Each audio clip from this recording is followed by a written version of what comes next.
क्या ईरान के अंदर जो इस्लामिक शासन है वो अब खत्म हो जाएगा? सुप्रीम लीडर अयतुल्ला खामनेई का तख्ता पलट हो जाएगा? दरअसल ईरान के अंदर इस वक्त भयानक विरोध प्रदर्शन हो रहे हैं और इसकी शुरुआत 4 दिन पहले हुई थी। 4 दिन पहले मैंने आपको वीडियो बनाकर इस बात की जानकारी दी थी कि ईरान के इतिहास में अब तक का सबसे बड़ा प्रदर्शन शुरू हो चुका है। लाखों लोग सड़कों पर उतरकर सरकार के खिलाफ नारेबाजी कर रहे हैं। अभी तक नारेबाजी हो रही थी, लेकिन अब यह प्रदर्शन हिंसक प्रदर्शन में तब्दील हो चुका है। 4 दिन पहले जब मैंने ये खबर आप लोगों को दी थी तो कुछ लोगों को यकीन नहीं हुआ। कमेंट देखे मैंने कुछ लोगों के, लोग कह रहे थे फराज भाई ये खबर कहां से लेकर आए हैं, ईरान में तो ऐसा कुछ नहीं हो रहा है, क्यों आप ईरान के खिलाफ इस तरह की वीडियो बना रहे हैं। मेरे दोस्तों, आज यकीन हो चुका होगा 4 दिन के बाद आप सभी लोगों को, और बहुत सारी जगहों पर भी आपने ये खबरें सुन ली होंगी कि ईरान के अंदर इस वक्त भयानक विरोध प्रदर्शन हो रहे हैं और ये प्रदर्शन ऐसे हैं कि इसमें लोगों की मौत भी हो गई है। सुप्रीम लीडर अयतुल्ला खामनेई को कुर्सी से हटाने तक की बातें चल रही हैं, लेकिन दोस्तों इन सारे प्रदर्शनों के पीछे कहीं ना कहीं ईरान का ऐसा मानना है कि अमेरिका और इजराइल है। आइए डिटेल के साथ एक एक पॉइंट को समझने की कोशिश करते हैं। इसके अलावा कुछ अपने देश की भी खबरें हैं, वो भी आप सुनकर जाइएगा। बाकी पहली बार चैनल पर आकर हमारी वीडियो देख रहे हैं, सब्सक्राइब करके हमारे साथ जुड़ सकते हैं। दरअसल ईरान के अंदर इस वक्त महंगाई बहुत ज्यादा बढ़ चुकी है। पिछली रिपोर्ट में भी आप लोगों को बता चुका हूं कि ईरान के अंदर जो $1 की कीमत है, एक अमेरिकी डॉलर की कीमत तकरीबन 42,500 रियाल तक पहुंच चुकी है। जैसे हमारे यहां पर एक अमेरिकी डॉलर की कीमत तकरीबन 90 रुपए है, ईरान के अंदर रियाल चलता है तो ईरान के अंदर एक अमेरिकी डॉलर की कीमत 42,500 रियाल तक पहुंच चुकी है।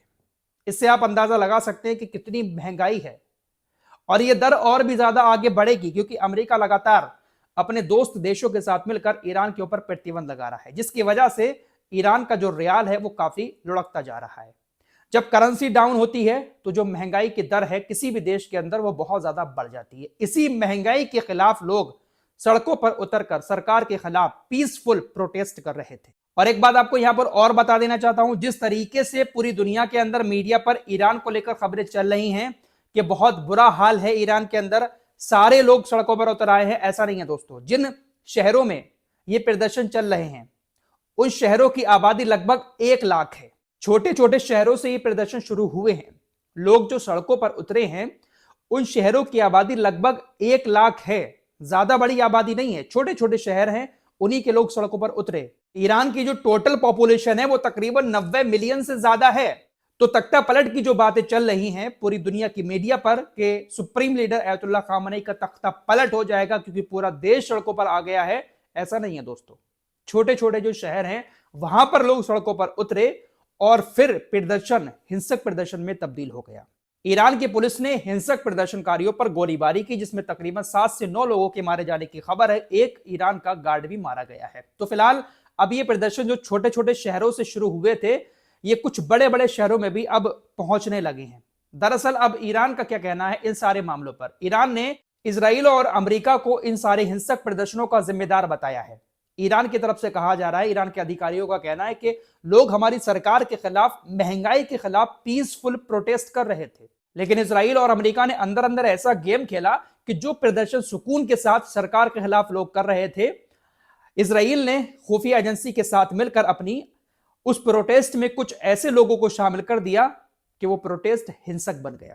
ईरान के अंदर जो आगजनी हो रही है, जो हिंसक प्रदर्शन हो रहे हैं, उसके पीछे इजराइल की खुफिया एजेंसियों का हाथ है, ऐसा ईरान का मानना है। ईरान की तरफ से कहा गया है अगर हिंसक प्रदर्शन होते रहे तो हम एक्शन लेंगे, चाहे उसमें फिर किसी की भी जान जाए। जितने लोगों की अभी मौत हुई है इन सारी मौतों को लेकर डोनाल्ड ट्रंप ने धमकी दे दी है। डोनाल्ड ट्रंप ने ईरान से कहा कि आप बेगुनाह लोगों को मार रहे हैं, जो पीसफुल प्रोटेस्ट कर रहे हैं, आप उन लोगों को मार रहे हैं। अगर आपने इन लोगों को मारना बंद नहीं किया तो हम आपके देश के ऊपर हमला कर देंगे। डोनाल्ड ट्रंप को ईरान के आम लोगों का दर्द हो रहा है। डोनाल्ड ट्रंप ने कहा कि हम हमला कर देंगे किसी भी वक्त, बार बार धमकी दे रहे हैं डोनाल्ड ट्रंप। डोनाल्ड ट्रंप की इस तरह की धमकियों पर रिप्लाई देते हुए ईरान ने कहा कि हम आपसे डरने वाले नहीं हैं और ये खोखली धमकियां हमें मत दो। हमें क्या करना है अपने देश के अंदर हम अच्छे से जानते हैं। अगर कोई हिंसक प्रदर्शन करेगा हम उसके खिलाफ एक्शन जरूर लेंगे। पीसफुल प्रोटेस्ट कर रहे थे लोग हमारी सरकार के खिलाफ, महंगाई के खिलाफ करें, लेकिन अगर कोई हिंसक प्रदर्शन करता है, और ये हिंसक प्रदर्शन इजराइल के कहने से हो रहे हैं, इजराइल उकसा रहा है, इजराइल के नेता उकसा रहे हैं, खुफिया एजेंसियां काम कर रही हैं। अगर हिंसक प्रदर्शन होते हैं तो हम एक्शन जरूर लेंगे। फिलहाल ताजा अपडेट यह है कि कई सारी सरकारी बिल्डिंगों को भी हिंसक प्रदर्शनकारियों ने आग के हवाले कर दिया है। ईरान की पुलिस लगातार हवाई फायर भी कर रही है, हिंसक प्रदर्शनकारियों को रोकने की भी कोशिश कर रही है, लेकिन यह प्रदर्शन अभी पूरे देश में नहीं फैला है। छोटे इलाकों से शुरू हुआ है यह प्रदर्शन और यह हिंसक बन चुका है और ईरान की सेना उनको रोकने की कोशिश कर रही है। अब देखते हैं कि क्या रास्ता निकलता है। लेकिन सुप्रीम लीडर अयतुल्ला खामनेई के ऊपर सभी की नजर है। अमेरिका, इजराइल लगातार इस बात को लेकर, इजराइल के नेता भी पोस्ट कर रहे हैं कि अब इसका वक्त आ चुका है। अयतुल्ला खामनेई से कह रहे हैं कि इनका वक्त आ चुका है, अब ये जाने वाले हैं और डर कर अभी भी छुपे हुए बैठे हैं। आइए अब आपको एक जरूरी खबर और बता देता हूं जो शायद आप लोग ना जानते हो। दोस्तों, भारत के पास भी परमाणु हथियार हैं और पाकिस्तान के पास भी परमाणु हथियार हैं। शायद आपने यह बात ना सुनी हो कि भारत के परमाणु हथियार किन जगहों पर रखे हुए हैं, उस लोकेशन का पता पाकिस्तान को भी है। पाकिस्तान के हथियार कहां कहां पर रखे हुए हैं, उसकी लोकेशन का पता भारत को भी है। और हर साल 1 जनवरी को दोनों देश एक दूसरे को अपने परमाणु हथियारों की लोकेशन सौंपते हैं। दरअसल 31 दिसंबर 1988 को भारत और पाकिस्तान के बीच एक समझौता हुआ था और यह समझौता 27 जनवरी 1991 को लागू हुआ। इस समझौते के तहत भारत और पाकिस्तान हर साल के बाद 1 जनवरी को उन परमाणु प्रतिष्ठानों और सुविधाओं की जानकारी एक दूसरे को देने के लिए बाध्य हैं जो इस समझौते के दायरे में आती हैं।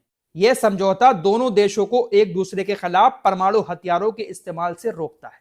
शायद इसके बारे में आप में से बहुत सारे लोगों को अब तक पता ना हो। आइए अब बांग्लादेश की बात कर लेते हैं।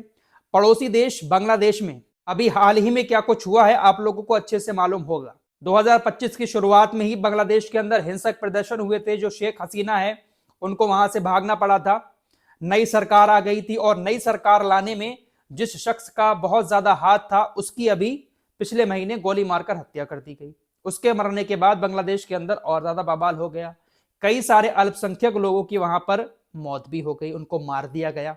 सीधे शब्दों में कहूं तो जो हिंदू समुदाय के वहां पर अल्पसंख्यक लोग हैं उनकी हत्या की गई। अब उसके बाद हमारे देश के अंदर अभी बांग्लादेश को लेकर बहुत ज्यादा प्रोटेस्ट हुए। अब दोस्तों, नया मामला आईपीएल को लेकर है। आईपीएल का भी ऑक्शन हुआ जहां पर खिलाड़ियों की बोली लगाई जाती है, खिलाड़ी बिकते हैं। जो भी देश क्रिकेट खेलते हैं ज्यादातर सभी देशों के खिलाड़ियों की बोली हमारे देश के अंदर लगती है, सिवाय पाकिस्तान के। पाकिस्तान के खिलाड़ियों को ऑक्शन में शामिल नहीं किया जाता क्योंकि भारत पाकिस्तान के रिश्ते बहुत ज्यादा खराब हैं। आप तो जानते ही हैं किस तरह के हालात हैं, इसलिए पाकिस्तानी खिलाड़ियों को ऑक्शन में शामिल नहीं किया जाता और उनकी बोली भी नहीं लगती। अभी ये ऑक्शन में किस देश के खिलाड़ियों को शामिल करना है, किस देश के खिलाड़ियों को शामिल नहीं करना है, ये सरकार की मर्जी से ही होता है। पाकिस्तान के खिलाड़ी शामिल नहीं हो रहे हैं, इसमें भी सरकार की मर्जी है।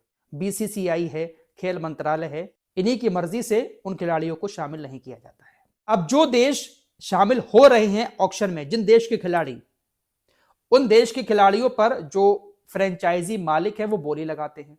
अब इस आईपीएल के ऑक्शन में बांग्लादेश के खिलाड़ियों को शामिल किया गया।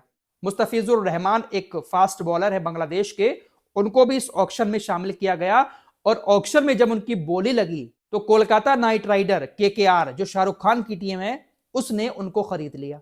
अब जैसे ही केकेआर यानी शाहरुख खान की टीम ने मुस्तफिजुर रहमान को अपनी टीम में खरीदा, शामिल किया, शाहरुख खान को देशद्रोही बताया जाने लगा। हमारे देश के कुछ बाबा लोगों ने और कुछ नेताओं ने शाहरुख खान को देशद्रोही करार दिया और शाहरुख खान के खिलाफ लगातार बयानबाजी हो रही है।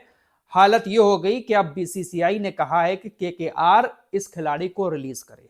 अब जरा लॉजिकल बात कर लेते हैं, क्या इसमें वाकई शाहरुख खान की गलती है?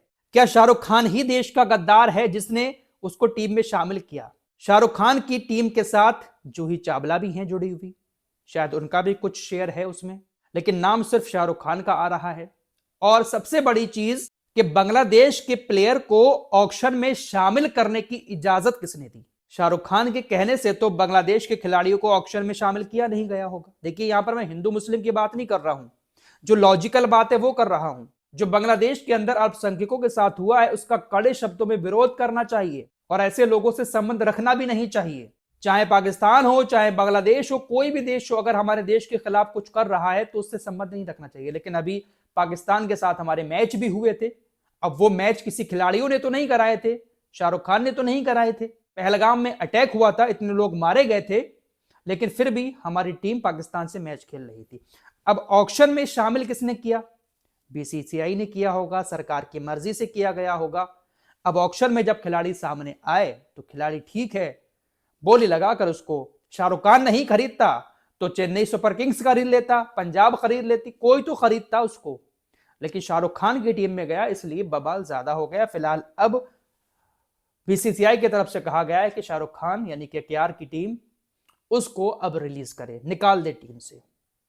मेन चीज ये है कि आखिर उसको ऑक्शन में शामिल किया ही क्यों गया? बांग्लादेश के खिलाड़ियों का नाम काट देना चाहिए था, जिस तरीके से पाकिस्तान का नाम काट दिया गया है उसी तरीके से शामिल किया ही नहीं जाना चाहिए था। जब शामिल ही नहीं होते तो ना शाहरुख खान खरीद पाता, ना ही कोई और खरीद पाता। फिलहाल खबर यह है कि मुस्तफिजुर रहमान शायद अब आईपीएल में नहीं खेल पाएंगे। इस रिपोर्ट में इतना ही, कुछ और खबरों के साथ फिर हाजिर होऊंगा। अपना ख्याल रखिएगा। अल्लाह हाफिज।